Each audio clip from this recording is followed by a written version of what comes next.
I know for sure 100% that we have a lot of frustrated and concerned Brazilian fans today because Brazil played and they tied 1-1 against Morocco. And guys, as we all know, this is Neymar Jr. last World Cup, so Brazil, they want to win it for him.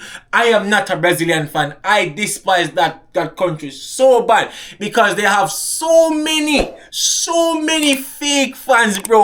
And these fans were saying the World Cup starts today because Brazil is playing. So I'm like, okay, let's see what this Brazilian team have in store for us. And bro, the performance was shocking, bro. Honestly, there's nothing that you guys missed. Whosoever did not watch the game, trust me, you did not miss anything, especially from Brazil, bro.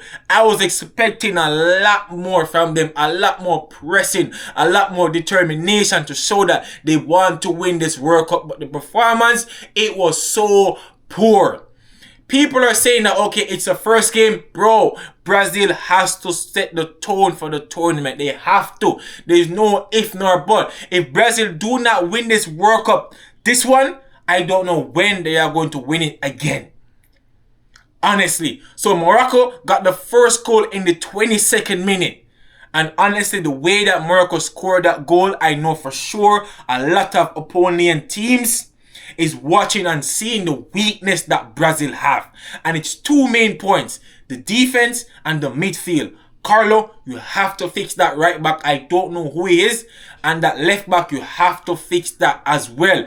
In the midfield, Casemiro, you cannot expect him to run all the way up there and run all the way back there. You're not going to get that from Casemiro. And Bruno Guimaraes, I don't see that type of player in him.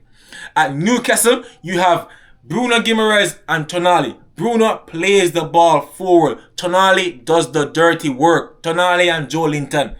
In the midfield for Manchester United, you have Casemiro, Kobe, Bruno. Cassie, he does the work, but Kobe does a lot of the dirty work for Casemiro. He cannot do it every single time. He's going to get a red card, and you cannot have a player like Casemiro out in these type of tournaments. You need Cassie in the midfield further on in the team. Now, the midfield three for me today that Carlos should have played should have been Casemiro, Ederson, and Paqueta. Reason being, you can push Paqueta and Ederson forward and leave Cassie in the midfield to sit. So just in case when Morocco catch you guys on the counter attack, the midfield is not so exposed. And majority of the first half, the midfield is so exposed. All Morocco is doing is sit back and catch you guys on the counter attack, bro. That's it. And Carlo took so long to figure that out. So the first half basically finished 1-1. Now in the second half, I'm saying, how can Carlo Ancelotti change this game? So he took off Casemiro and he put on Fabinho. What are you doing, bro? Fabinho, I haven't heard anything from this guy. From he left Liverpool and went to Saudi Arabia. I haven't heard anything from him. So when I saw you took off Casemiro and put on Fabinho, I'm like, Carlo, why? Why not put on Ederson? Why not put on players who's going to run forward? I get it. You want to have that stability in the midfield. You want to have that firm anchor in the midfield. I get that. And Fabinho, he didn't have the worst and also didn't have the best game. He played decent. I'm going to give it that. He played decent. But there is a lot of other changes on the bench that you could have made. And my other change that should have made as the first half started was Rafinha. Rafinha played absolutely nothing, bro, today, bro. Absolutely nothing. He had a stinker all game.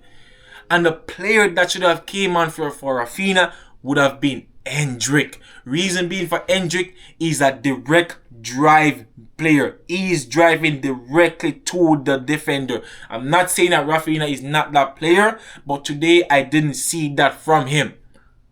And the subs that Carlo did, it was, bro, let me tell you the subs that he did, because majority of these players, I don't even know them. Danilo, I don't know him. Henrique, I don't know him. The only player I know is Cunha, Fabinho, and that's it. That's basically it, bro. I don't know any others from these players. Danilo in the World Cup in big 2026. I'm seeing Danilo at right back, bro. What are you thinking? Honestly, I don't even care about this Brazil team. Honestly, I don't care. I'm just not impressed with them. With this performance. Yes, they have a lot of time to build on momentum and performance, but the first game, you have to set the tone, bro. Send a message in the tournament that Brazil is here to win this tournament. And with this performance, it's not, bro. It's not impressed. And as I said, a lot of teams would be looking on Brazil weakness, which is the counter attack. Just sit back and catch them on the press. Simple as that, bro. It's simple as that because the midfield is so exposed, fam.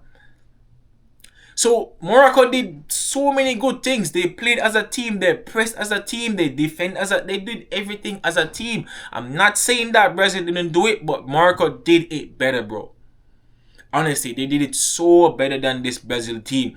And probably they're gonna fix it going forward in the tournament. Let's see, but you don't want to wait too late.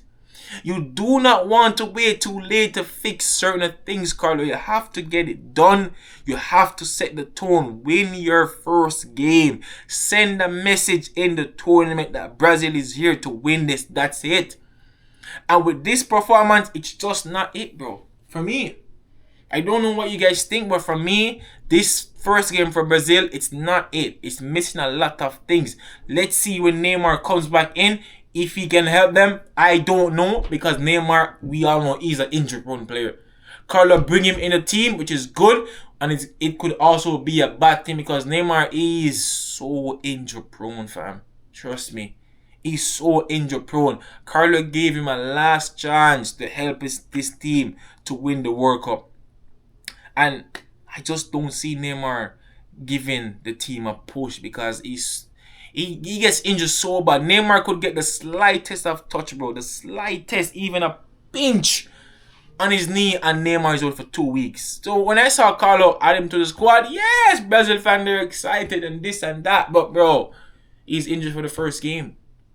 Let's see if he's going to be available for next week when they play Haiti, Friday. Let's see. And that starting lineup has to change, Carlo. Especially in the midfield and in the attacking, you have to change that. Hopefully, if Neymar is fit, I would play Neymar in the 10, Endrick outside, Cunha up top, and Vinny on the other side. That would be my attacking four for that game because you need goals. You need to send a message in the tournament to say, okay, Brazil is here to win this. My team is not Brazil. My team is Germany. We're playing tomorrow. Hopefully, we can win our first game to send a message as well in the tournament.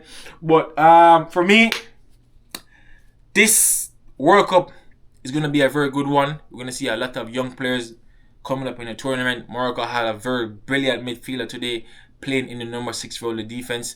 I don't really know how to pronounce his name, but he's quality. It's the first game. He showed up. I think he's like probably 20. So let's see what this Morocco team can do for us. They have the likes of Hakimi. They have Bono. So Morocco, they have a few experienced players, but majority of the players are young. So Hakimi and Bono have to step up and guide these players in the right way. Bring them together. And honestly, I was surprised. I was surprised today from Morocco. I was probably saying that Brazil would have won this game comfortable. But I'm saying Morocco, there's a very press-resistant team. They press you a lot. They suffocate you. And in the first half, Morocco suffocate Brazil so much. They press them so high, and that's good. A team like Brazil, you cannot give them any time to play on the ball. You cannot give Brazil any single time to get comfortable on the ball because the moment you do that, your game is done, bro. So the way that Morocco pressed this Brazil team, forced them to make mistakes, it's so good, and that is going to help Morocco during the tournament. The press and the way that they can win back the ball quickly and catch teams on the counter attack. No, England, I don't think it's coming home, England. Trust me, I honestly do not think that the World Cup is going back to England to me. And again, I could be wrong, but the team that Thomas Tuchel bring, there's a lot of talking points, a lot of players missing, like the likes of Gibbs White, Palmer, Foden, a lot of players, bro. But I don't really care about England, bro. One thing I know is definitely not going home. And the other team that you guys have to really watch right now, my underdog team for the World Cup is Norway. That's my team. Guys, watch that team carefully. Trust me. Norway Norway for me in the World Cup is like Bodo Glimt in the Champions League. Honestly. This Norway team, they're going to be the underdogs for this World Cup. You see, the last World Cup we had Morocco was the underdog. For this one, it's going to be Norway. Honestly, just watch that. Norway will be the underdogs for this World Cup. Remember I said that, bro.